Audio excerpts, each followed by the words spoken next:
Do you ever play games recently and you really like them, like you might even love them, but when you finish, you're like, wow, that wasn't Resident Evil 4 Remake. And that's the exact feeling I've been having since the start of 2023 when the Resident Evil 4 Remake dropped.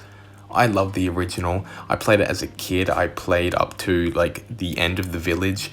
I don't really remember anything else. It's because I don't think I played the rest of the game. But I still love it and I'm very nostalgic for it. And I even played it recently. It still holds up completely well. I love the game. Both of them are some of my favorite in the entire franchise. In fact, the remake is my favorite in the entire franchise. But does it hold up and is it faithful to the original? The answer to that is yeah. Fuck yeah. And when remaking a game like Resident Evil 4, it had everyone very curious and wondering, why are we even doing this? Because the original holds up. So when remaking Resident Evil 4, you have to be extremely careful because it's one of the most beloved games of all time. It is like the game. It changed gaming completely. It's probably one of the most influential games of all time. And it still holds up to this day. I mean, we wouldn't have Fortnite, we wouldn't have Red Dead, we wouldn't have The Last of Us, we wouldn't have Dead Space, we wouldn't have any of these games if it weren't for Resident Evil 4. It was the first one to do it. It was the game. And you can tell everyone behind this game played the original and loved it. There was so much care and attention to detail thrown in. Just an example of that is how Leon's knife is the one that Marvin gives him in Resident Evil 2. That's awesome. The game also just feels dreamy and nostalgic. For some reason, it's not just me.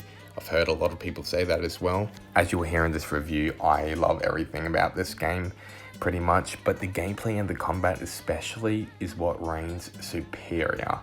The game feels extremely smooth. It's like the cleanest game I've ever played in my whole entire life. And if you talk about gameplay and what's the best ever, I think it's Resident Evil 4 Remake. It's the best gameplay I've ever played. And it's just the cleanest game of all time. In the original, the knife sucks. This is the best game with parries, full stop. Every game in the future should try and replicate what Resident Evil 4 did with the parries. It's just so good.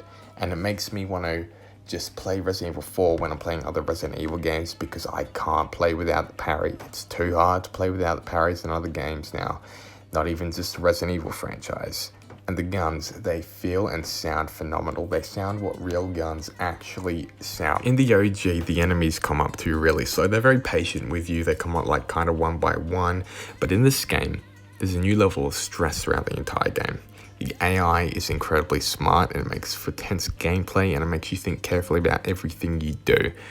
And games these days don't really have good AI. So when I spot it, I'm very critical of it. And though a lot of games don't have good AI anymore, this game just has incredible AI. They are very smart. It even put some people off the game because they thought it was too hard. The AI knows how to do too much. I absolutely love it.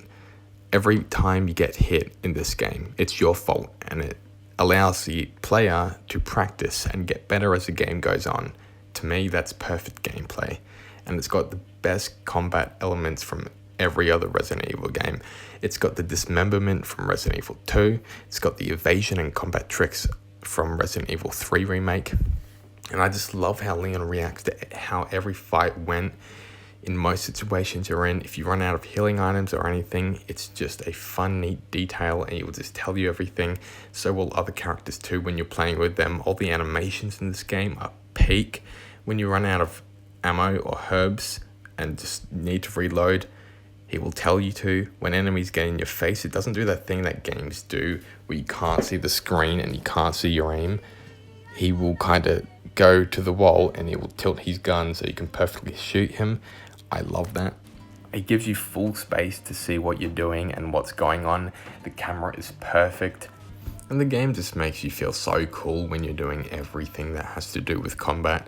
Every boss also has their moments here to shine, apart from Del Lago, which I actually think is better than the original. But apart from that, I think all the bosses have got a enormous upgrade. I think they are all pretty much phenomenal here. The mini games and side quests are also fantastic, and it's just as addicting as the combat, which is hard to do because that is masterful, but still is the looting and the treasure is just so good. There's constantly so much to be doing, and you'll just want to try and get as many quests done as possible so you can upgrade weapons, buy heals, attachments, RE games are meant to be beaten fairly quickly and replayed multiple times. And yeah, they add a lot of stuff to each playthrough here. Oh my god, the music is just so fucking good. Every level has songs that are great to phenomenal, especially the bosses.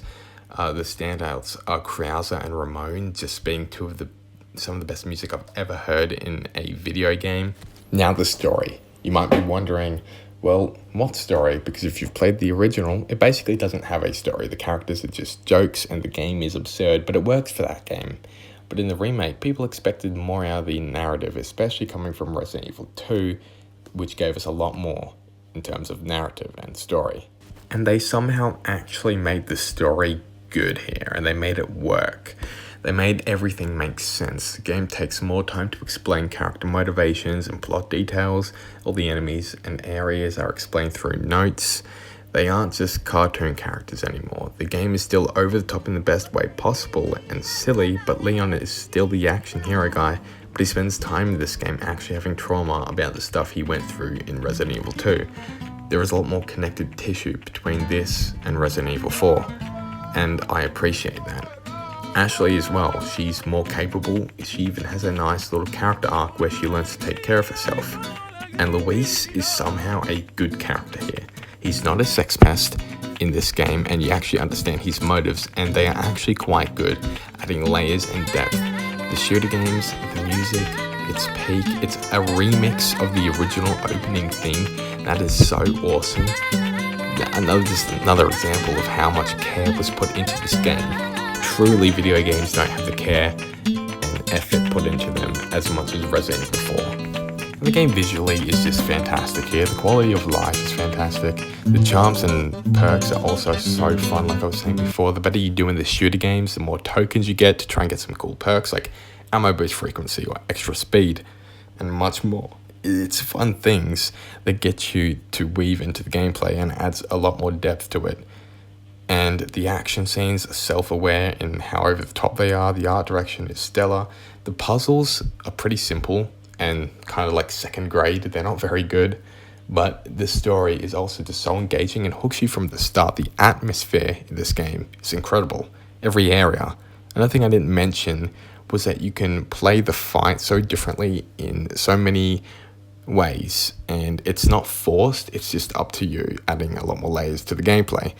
The level design is also fantastic, some of the best I've ever seen. The levels are all outstanding, and the thing about this game is that you play each chapter, and each chapter is memorable because they have their gimmick. That doesn't happen in a lot of games. You'll remember something from every single chapter. The buddy system between Leon and Ashley is built through the entire game, just giving little comments to each other the whole entire time, so it also doesn't feel boring, and it feels believable as well due to these little comments that Ashley will say if you hurt or something. And the intensity from start to finish doesn't let up the whole entire time. If there was one thing that I would complain about that's very minor, it's not going to really affect how I feel about this game. I don't know, the boat controls aren't great, and yeah, I mean, the game has the best pacing in every game ever. It's much more grounded and serious. While the game hasn't lost all the tongue-in-cheek and cheesiness, it feels more believable, especially with the performances. It's great to see Leon having trauma about the past game, and he's more serious, and it's clearly him dealing with everything that happened to him in Raccoon City. So I do recommend playing the second game before this because it will make his character a lot better. Luis is phenomenal. Like, I'm not even kidding. He's actually so good somehow in this game. It's one of the biggest upgrades I've ever seen. He's not a one-note character anymore. He's more complex. And now it makes the player feel for him because yet he was an employee of Umbrella. He feels remorse and wants to help Leon and Ashley risking his life. And he's still making a deal with Ada, which can be seen as a little bit shady. But it just adds a lot more flair to his character. Ashley learns to take care of herself and is made into a real character. Ada as a character is fine here, I think, but her character just sounds so flat and emotionless, especially when you play the Resident Evil 2 remake, and she's fine voice acting in that. I'm pretty sure it's different actors here. She just doesn't sound like she wants to be there at all. I also love the high-risk, high-reward system with the knife if someone's grabbing you like a Ganado, and it gives you the option to waste knife durability by stabbing them and getting out of it, or like mash X, and you're gonna have to use a heal, but you save knife durability. It really makes for every encounter very intense, and as I talk about every encounter feels like a stress situation, and you have to play it to the best of your ability. I just love how nothing in this game is really bullshit. Everything that happens is because of you. It's all your fault. I'm sorry, it just is. If Ashley gets taken away, you have to decide if you want to shoot and maybe miss, or hit Ashley, or get through enemies and time the parry right to get through to Ashley quicker. Creates tension throughout the entire game, and it's these quick, tense scenarios that just make for a intense time the whole way through. Ashley's also a great companion in the regard that a lot of games that have female or male companions, they're not usually very helpful or good. Even when you're playing with Luis in this game, he's very helpful. Better than a lot of games I've seen, especially the first Last of Us with like Ellie helping you around. Terrible AI. Did nothing for you. And I felt like I had to talk about the yellow paint controversy. Obviously, it's not just in this game. It's in a lot of games, a lot of AAA games in the past couple of years, and people do complain about it. They don't like it. It's usually when it's there to tell the player what to do, yellow paint's everywhere, and it's like, people don't like being told what to do. Don't explain it to you. We're not that dumb. Sure, but I don't think it's really a problem here for me, because the game is so linear, apart from like a couple of chapters. You're going to know where to go anyway, so it doesn't really bother me. And I really just have to emphasize the difficulty in this game. The replayability on every difficulty really adds something. It's not just more bullet spongy, especially on professional, when you've played all this time knowing how to parry, and now you have to perfect parry instead. Changes the whole entire game. It adds a lot more. They're a lot more aggressive. It's not just bullet spongy, and I love that, because a lot of games just do that.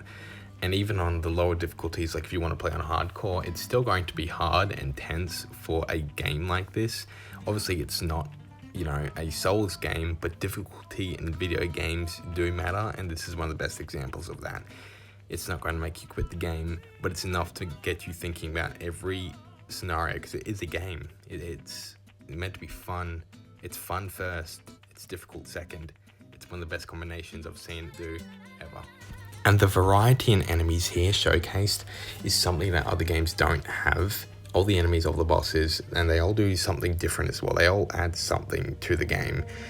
And I just think that a lot of games should take notes from Resident Evil 4 and be like, yeah, we should try and make a lot more enemies, because you play games and it's a lot of copy and pasted enemies. They don't really do anything different.